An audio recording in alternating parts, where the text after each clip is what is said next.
नमस्कार। कैसे हैं आप लोग। उम्मीद है कि सब लोग कुशल मंगल होंगे। तो आज ये मूल अधिकार का आखिरी टॉपिक बचा हुआ है, जो छठवां अधिकार है। आज उसको हम लोग पढ़ेंगे। क्या है कि संवैधानिक उपचारों का अधिकार।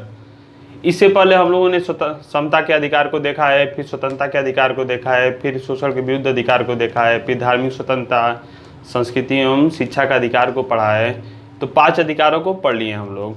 लेकिन सवाल ये उत्पन्न होता है कि जो हम लोग 5 अधिकार पढ़े हैं, यदि उनको न्यायालय द्वारा प्रवर्तन में न लाया जाए, केवल उसको संविधान में लिख भर दिया जाए, तो क्या वो किस स्तर तक अपनी वैधता को बनाए रख सकता है, या उसका लाभ जनता तक या नागरिक तक किस प्रकार से पहुंच सकता है।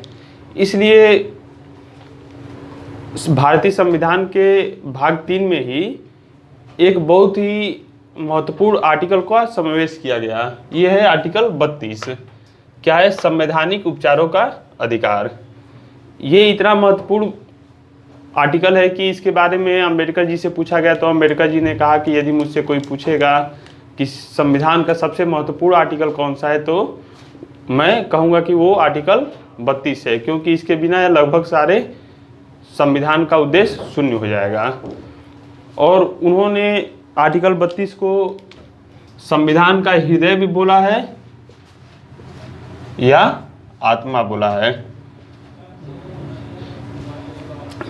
तो आज देखेंगे हम लोग आर्टिकल 32 को कि ये कहता क्या है। देखिए, जहां अधिकार वहीं तक है जहां तक कि उसको उपचार मिला हुआ है।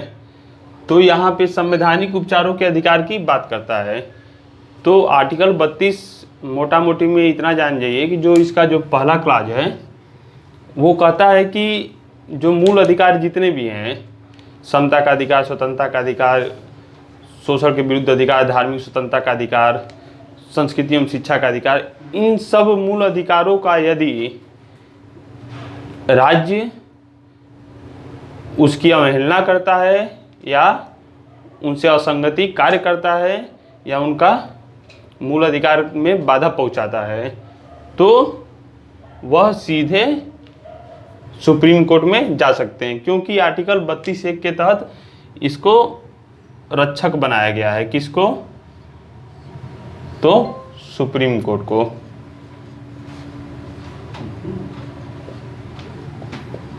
को। ठीक। तो आर्टिकल 32(1) के तहत दिया गया है कि यदि व्यक्ति का मूल अधिकार का हनन होता है तो वह सीधे उच्चतम न्यायालय में सीधे अपना वाद दायर कर सकता है और उसको अपना मूल अधिकार का बचाव कर सकता है। ठीक। लेकिन सवाल ये उठता है कि एक आर्टिकल और है 226, वो हाई कोर्ट को भी शक्ति प्रदान करता है कि वो भी आर्टिकल 32 में यदि कोई भी बात समाहित है, उसके उपबंधों के सिवाय मूल अधिकार के हनन होने पे वो भी एक रिट जारी कर सकता है। तो यहाँ पे सुप्रीम कोर्ट और हाई कोर्ट रिट जारी करते हैं।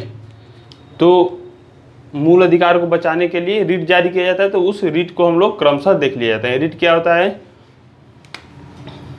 तो देखिए, इसमें है बहुत कुछ नहीं, बस समझना ये है कि ये जो हमारा अधिकार है, छठवां अधिकार, ये बाकी अन्य मूल अधिकारों को एक सक्रियता में लाने के लिए, जैसे शरीर तो ढांचा दे दिया गया है, लेकिन जब तक उसमें ब्लड सर्कुलेशन नहीं रहेगा तब तक कि वो, या एक तरह से आत्मा बोल ही दिया गया है कि जब तक उसमें आत्मा नहीं रहेगा या हृदय नहीं रहेगा, धड़कन जब तक चलेगी नहीं, तब तक ये शरीर चल नहीं सकती। उसी प्रकार भारतीय संविधान का जो मूल अधिकार है, उससे यदि आर्टिकल 32 को हटा लिया जाएगा तो वो एक तरह से मूल अधिकार व्यर्थ हो जाएगा, निरर्थक हो जाएगा, एक शोभा मात्र का रह जाएगा संविधान में। ठीक है। तो इसी आर्टिकल के तहत सुप्रीम कोर्ट को रिट जारी करने की शक्ति दी गई है। तो रिट जान लेते हैं क्या होता है। रिट एक विशेषाधिकार को कहते हैं। इसका हिंदी अनुवाद या लैटिन में बोला जाता है विशेषाधिकार। यह अंग्रेजों के समय से प्रचलित है और उस समय जो ब्रिटेन के महाराजा वगैरह हुआ, महारानी या जो राजा हुआ करते थे, वो रिट जारी किया करते थे। उनका एक विशेषाधिकार रहता था। तो इसके दूसरे क्लास में रिट के बारे में प्रावधान किया गया है और आर्टिकल 226 में भी प्रावधान किया गया है। तो देखिए आर्टिकल 226 के तहत भी हम सीधे मूल अधिकार के उल्लंघन होने पे हाई कोर्ट जा सकते हैं और यहाँ पे हाई कोर्ट को भी रिट जारी करने की शक्ति दी गई है। देखिए कुछ मामलों में क्या होता है कि रिट जारी करने की जो शक्ति है वो उच्चतम न्यायालय से ज़्यादा उच्च न्यायालय को प्राप्त है। उसका क्षेत्राधिकार थोड़ा सा व्यापक किया गया है। तो उसको तो हम हाई कोर्ट जब पढ़ेंगे तो उसको अच्छे से पढ़ा जाएगा। हाई कोर्ट सुप्रीम कोर्ट को एक बार पैरेलल करके पढ़ लिया जाएगा। बाकी यहाँ पे हम लोग रिट के प्रकार को देख लेते हैं कि कितने प्रकार से रिट जारी किया जाता है। ठीक है, तो इसका एक क्लास देख लीजिए, दूसरा क्लास देख लेते हैं।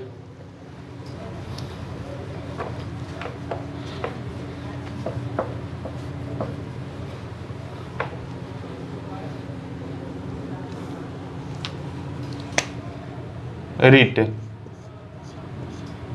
ठीक, तो एक होता है पहला बंदी प्रत्यक्षीकरण।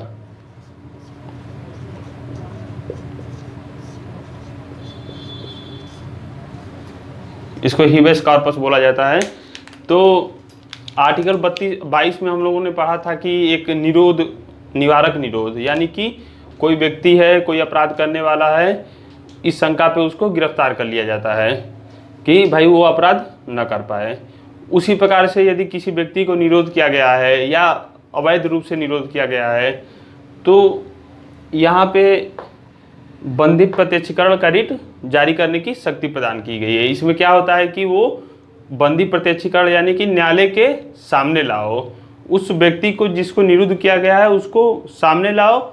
यदि नहीं ला सकते हो तो उसका कारण बताओ। यदि वो आधारभूत कारण है या मतलब तथ्यात्मक रूप से सही है, उसका कारण जायज़ है उसको निरोध में रखना, तो ये अवधि, निरोध की अवधि को वैधता प्रदान किया जा सकता है। लेकिन यदि नहीं रहेगा तो उसको रिहाई के लिए आदेशित किया जाएगा। ठीक, तो बंदी प्रत्यक्षीकरण यह देखिए केवल राज्य के विरुद्ध ही नहीं प्राप्त है, यह व्यक्ति भी, यदि कोई एक व्यक्ति दूसरे व्यक्ति को भी निरोध करके रखा गया है तो यहाँ पे भी ये रिट जारी किया जा सकता है। या कोई प्राधिकारी है या जितने भी जैसे पुलिसकर्मी है या एक तरह से पूरा राज्य यदि किसी को निरोध भाई करेगा तो राज्य ही करेगा। तो ये राज्य मतलब कि पुलिस से लेके सब राज्य में अंतर्गत आ जाएंगे। तो जो कोई भी निरोध करेगा वहाँ पे बंदी प्रत्यक्षीकरण रिट जारी की जाएगी। ठीक, दूसरा है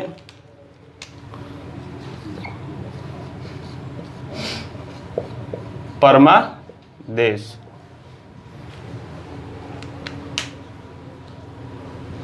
परमादेश मतलब कि हम आदेश देते हैं। इसमें क्या होता है कि जो संबंधित राज्य की हाई कोर्ट या सुप्रीम कोर्ट है वो सरकार को यह आदेश देता है या उस प्राधिकारी को आदेश देता है कि तुम अपने कर्तव्य पे सही से कार्य नहीं कर रहे हो तो उसको सही से करो। यदि कोई ऐसा व्यक्ति है जो अपने कार्य को सही तरीके से नहीं कर पा रहा है तो उसके लिए यह रिट जारी किया जाता है कि वो अपना कार्य सही से करे। जैसे कि कोई व्यक्ति, मान लीजिए एक केस आया है, उसी के माध्यम से आप लोग को उदाहरण द्वारा समझा देते हैं कि एक व्यक्ति है, वह लाइसेंस, हथियार का लाइसेंस लेने के लिए सारा जो भी उसकी एलिजिबिलिटी है उसको पूरी करता है, वो सारे डॉक्यूमेंट बनवा रखा है उसने।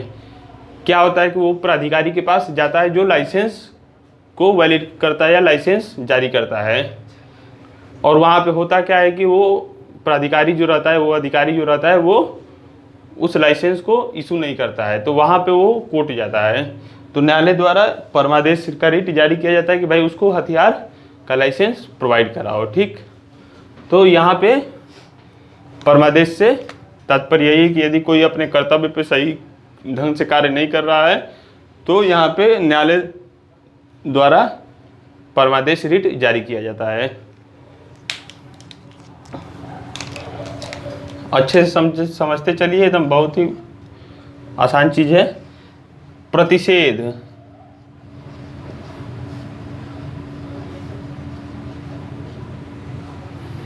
प्रतिषेध क्या होता है?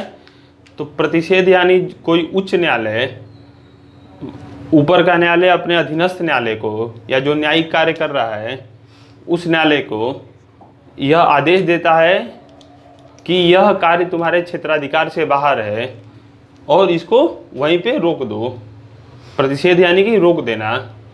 तो यह जो कार्रवाई न्यायालय में लंबित या चल रही है वो क्षेत्राधिकार से, ये ऐसा लगता है कि बाहर का है उनके क्षेत्राधिकार से। देखिए हर न्यायालय का एक ज्यूरिडिक्शन होता है कि इस सीमा क्षेत्र के अंतर्गत ये कार्य किया जाएगा, ये न्यायालय कार्य करेगा। तो उस सीमा क्षेत्र से बाहर का यदि कार्य करेगा या अपनी शक्ति एक प्रदान की गई कि आपकी शक्ति इतने हद तक होगी, इतने का सुनवाई आप करेंगे, तो उससे बाहर के क्षेत्राधिकार से कार्य करेगा तो वहाँ पे यह प्रतिषेध का रिट जारी करेगा। कौन जारी करेगा? तो कोई भी अपर कोर्ट लोअर कोर्ट को जारी करेगा। ठीक।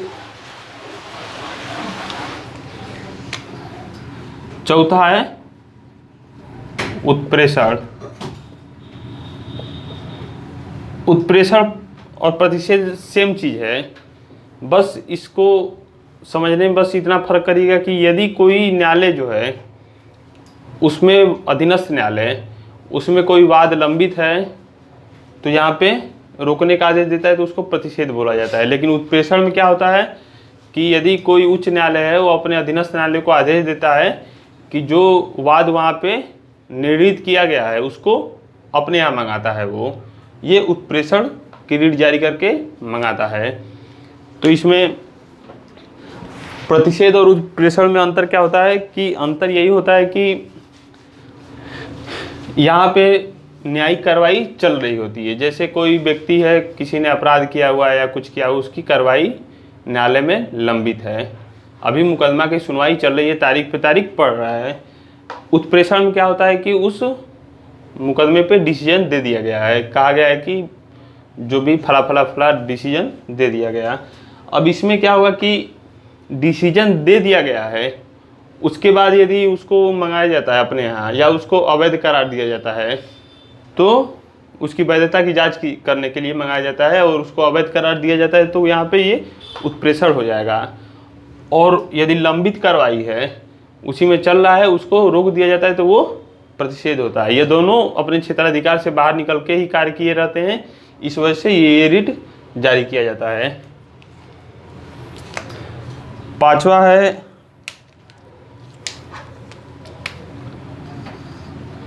अधिकार परीक्षा।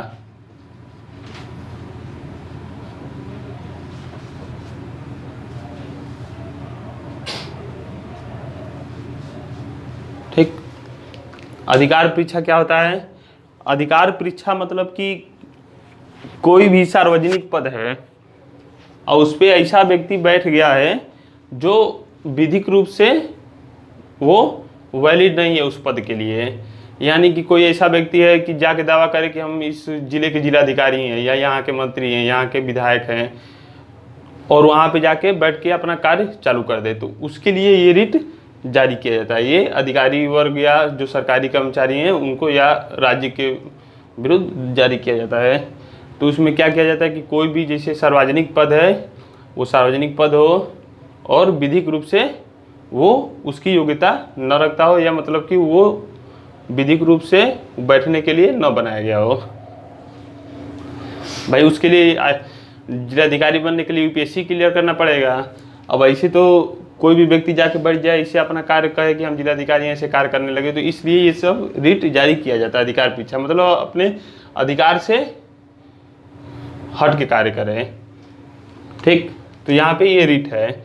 देखिए जो रिट जारी करने की शक्ति है उसको संसद अन्य न्यायालय को भी दे सकती है। अभी तक फिलहाल में उच्चतम न्यायालय और उच्च न्यायालय को दे रखा है। ये आर्टिकल 32 के तहत ही प्रावधानित किया गया है। हाई कोर्ट का उल्लेख आर्टिकल 32 में नहीं है। यह आर्टिकल 32 में मूल अधिकार का गारंटर इसे माना जाता है सुप्रीम कोर्ट को। लेकिन आर्टिकल 226 जब आप लोग पढ़ेंगे तो उसमें दे दिया गया है कि आर्टिकल 32 में कोई भी उपबंध है उसके होते हुए भी हाई कोर्ट मूल अधिकार के उल्लंघन होने पे रिट जारी कर सकता है। ठीक। तो यहाँ तक हम लोगों ने समझा कि रिट क्या होता है। फिर आर्टिकल 32 जो है इमरजेंसी लगता है तो 359 के तहत स्थगित हो जाता है। अपनी इमरजेंसी अवधि के अंतर्गत ये आर्टिकल 32 स्थगित हो जाता है। इसके स्थगित होने से क्या होता है कि विभिन्न जो मूल अधिकार मिले हुए हैं वो सब भी, उनके प्रवर्तन का जो अधिकार है वो स्थगित हो जाता है। लेकिन पूरा अधिकार स्थगित नहीं होता है, वो जब इमरजेंसी पढ़ेंगे हम लोग तो अच्छे से पढ़ा जाएगा कि किस प्रकार से जो हमारा मूल अधिकार है वो कभी समाप्त नहीं होता है, बस आर्टिकल 32 समाप्त होता है। उनके जो प्रवर्तित कराने का अधिकार है वही स्थगित होना है। तो प्रवर्तित कराने का अधिकार किस में निहित है? तो आर्टिकल 32 में निहित है। ठीक, तो यहाँ पे आर्टिकल 32 समाप्त हुआ। इसके अपवाद हैं, तो अपवाद में आर्टिकल 33, 34 पढ़ लेंगे। आर्टिकल 33 में बस जो सशस्त्र बल हैं उनको मूल अधिकार पे पाबंदी लगाई गई है, उनके मूल अधिकार पे, क्योंकि भाई देश की सेना है, यदि उनको भी उसी प्रकार से रखा जाएगा, उनको अनुशासन के अंतर्गत नहीं रखा जाएगा तो देश की एकता और अखंडता या उसकी जो रक्षा कैसे होगी जब तक अनुशासन नहीं रहेगा उसमें। तो इस वजह से आर्टिकल 33 के तहत उसमें वो किया गया, उनको प्रतिबंध लगाया गया मूल अधिकार पे।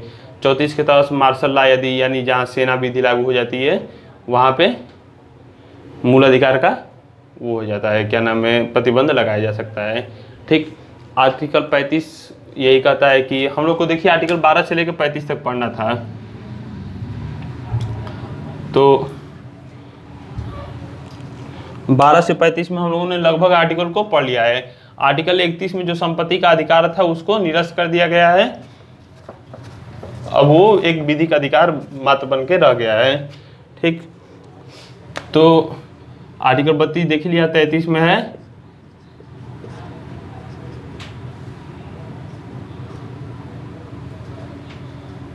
सशस्त्र लोगों के लिए जो विधि है वो है। 34 में है कि मार्शल लॉ यानी सेना विधि, सेना विधि में बताया गया कि ये इसके एक्सेप्शन है।